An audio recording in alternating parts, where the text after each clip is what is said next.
বড় বউ, বড় বউ, বড় বউ, বড় বউ, তুমি কোথায়?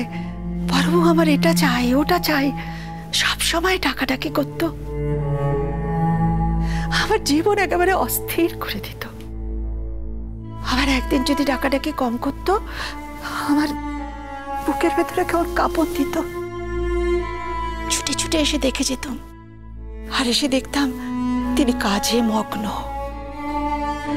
তাই আমাকে ডাকার সময় পাননি। সেই মানুষটা একদিন সবকিছু খালি করে চলে গেল।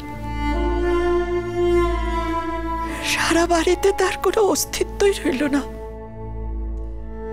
শুধু দেয়ালে ছবি হয়ে আমার কাছে বেঁচে রইল। জেঠিমা, মন খারাপ করবেন না।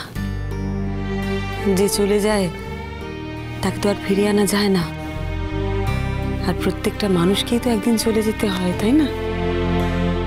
কিন্তু উনি চলে গেলে কি হবে? ওনার সব সুন্দর সুন্দর স্মৃতি, সেগুলো তো আপনার মনের মধ্যে আছে না? সেই স্মৃতিগুলো তো কেউ আপনার থেকে কেড়ে নিতে পারবে না। জ্যাঠামশাই আপনার অন্তরে আছেন, মনের মধ্যে আছেন, সেখান থেকে কি কেউ ওনাকে কেড়ে নিতে পারবে? হ্যাঁ বলুন, পারবে না তো? তাহলে কেন কাঁদছেন? মন খারাপ করবেন না। হ্যাঁ গো বউ, তোমার মনটা এখন ভালো আছে তো? হ্যাঁ, আমার মনটা এখন ভালো হয়ে গেছে। বাবা, রোহিতের মেসেজটা এসে গেছে। কি যে টেনশনে ছিলাম ঠাকুর, এখন আমি নিশ্চিন্ত। কি করি বলুন, একটা খবর পাচ্ছি না, চিন্তা হয় না? সে তো তোমাকে দেখে বুঝতেই পেরেছি, তুমি একেবারে অস্থির উচাটন হয়ে গিয়েছিলে। ওই তো বললাম, এক মানুষ সেই তোমার হাজার আলোর ঝাড়পাতি, আবার সেই তোমার ঘুরঘুটে আধার।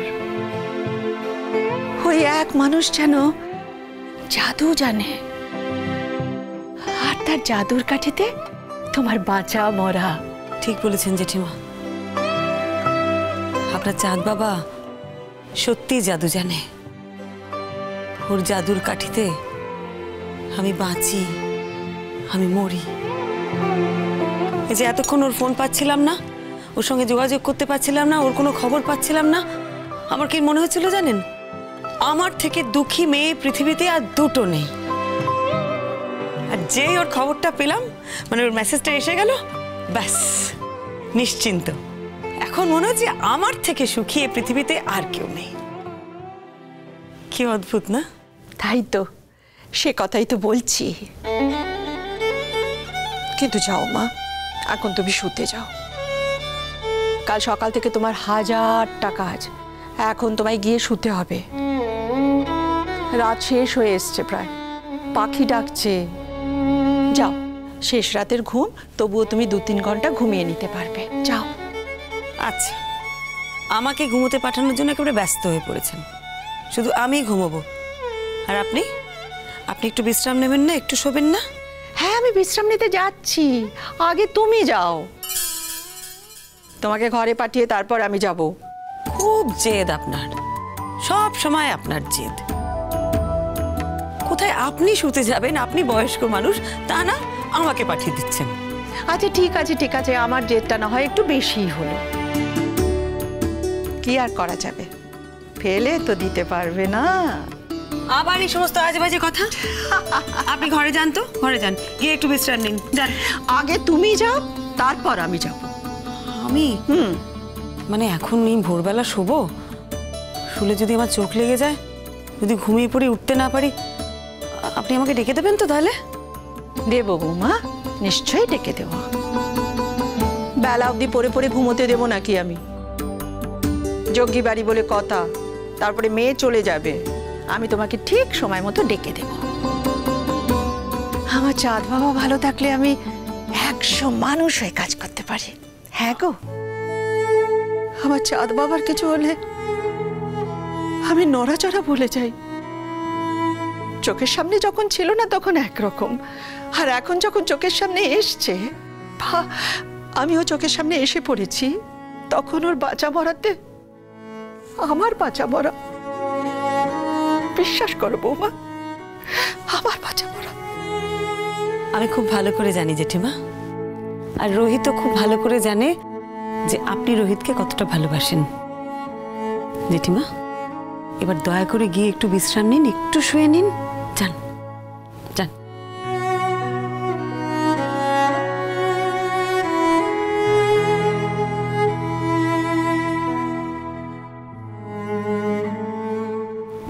বাবা রোহিত, হ্যাঁ, জেদ তো ছিলই আমার। আমার জেদ ছিল এটা প্রমাণ করার যে একটা মানুষকে বাইরে থেকে যা দেখা যায় সেই মানুষটা ভেতর থেকে সেরকম নাও হতে পারে। এটা ছিল আমার চ্যালেঞ্জ। আর আজকে সেই চ্যালেঞ্জটা ফুলফিল করতে পেরে আমার যে কতটা শান্তি লাগছে আমি তোমাকে বোঝাতে পারবো না। বুঝলাম, বিশ্বাসও করলাম, কিন্তু দিঠি আমি জানি তোমার আমাদের ওখানে গিয়ে পার্মানেন্টলি থাকতে কিন্তু খুব কষ্ট হবে। নতুন চাকরি, এরপর ট্রেনিং, তারপরে জয়েন করা, আর তারপরে সবকিছু। এটুকু সময়ের মধ্যে তো আমি সবকিছু করে উঠতে পারবো না। আমাদের বাড়ির অবস্থা ওরকম, ঘরদোর ভাঙাচোরা। আগে না হয় 1-2 দিন গিয়ে থাকতে, সেটা ঠিক আছে, কিন্তু এখন রোজ থাকা তো আমি জানি তোমার অভ্যেস নেই, তোমার কষ্ট হবে। মানুষ সবকিছু অভ্যেস করে নিতে পারে ঐতিহ্য। আমার তো আগে অনেক কিছুই অভ্যেস ছিল না, পরে অনেক কিছুই অভ্যেস হয়েছে। আমি কি কোনোদিনও ভাবতে পেরেছিলাম যে আমার মা আমার পাপা আলাদা থাকবে? সেটা হয়েছে। আমি কোনোদিন স্বপ্নেও ভাবতে পারিনি আমার মা সেকেন্ড ম্যারেজ করবে, সেটাও হয়েছে।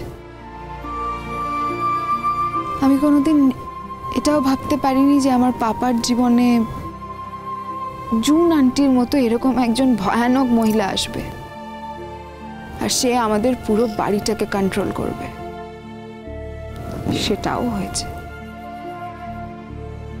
আর এই সবগুলো তো আমি মেনেই নিয়েছি। মানুষ অভ্যেসের দাস ঐতিহ্য। পরিস্থিতি অনুযায়ী মানুষকে চলতেই হয়, সে চলতে বাধ্য হয়। এই কথাটা তো তুমি মানবে। ঐতিহ্য, তোমার বাড়ির সবাই আমাকে এতদিন যেভাবে সাপোর্ট করেছে, তোমার বাড়ির সবাই যেভাবে আমাকে ভালোবেসেছে, সেটা আমি কোনোদিন ভুলতে পারবো না। আমি চিরকাল ওদের সবার কেনা হয়ে থাকবো। দিঠি, একটা সম্পর্ককে দূর থেকে দেখা আর কাছে নিয়ে নাড়াচাড়া করার মধ্যে কিন্তু পার্থক্য আছে। কাছে নিয়ে নাড়াচাড়া করতে গেলে অনেক সময় মনের ভুলে, হাতের ভুলে পড়ে যেতে পারে, ভেঙে যেতে পারে, কিন্তু দূর থেকে দেখলে সেই সুযোগটা থাকে না। আচ্ছা, আজকে এই এত আনন্দের একটা দিনে তুমি এরকম নেগেটিভ কথা কেন বলছো বলো তো? দেখো দিঠি, খারাপ কথাগুলো প্রথম দিনই বলে রাখা ভালো। আমি আসলে তৈরি থাকি যে কোনো না কোনো দিন হয়তো তোমার আমার পরিবারের সঙ্গে বনিবনার অভাব হবে। তবে দিঠি, আমি তোমায় একটা কথা বলতে চাই যে আমার মা বাবা কিন্তু আমার জন্য অনেক স্যাক্রিফাইস করেছেন। আর শুধু আমার মা বাবা বলছি কেন, পরিবারের সকলে। আমার বৌদি কি আমার জন্য কম স্যাক্রিফাইস করেছেন? তাই আমি চাইব তোমার যেন এদের সকলের সাথে সম্পর্ক ভালো থাকে। আমি মন প্রাণ দিয়ে এটাই চাইব। তুমি কোনোদিনও ওদের ছেড়ে আমার কাছে এসে থাকার ইচ্ছে প্রকাশ করো না প্লিজ। দেখো দিঠি, আমি জানি আমার কাছে তোমার রোজ থাকতে ইচ্ছে করে, আর করারই কথা। আমার তোমায় রোজ পেতে ইচ্ছে করে, পাওয়ারই কথা। কিন্তু পরিস্থিতির কারণে, এই পোস্টিংয়ের কারণে যদি কখনো আমায় দূরে চলে যেতে হয়, তাহলে কিন্তু আমি এক্সপেক্ট করবো যে তুমি মাধবপুরে থাকবে।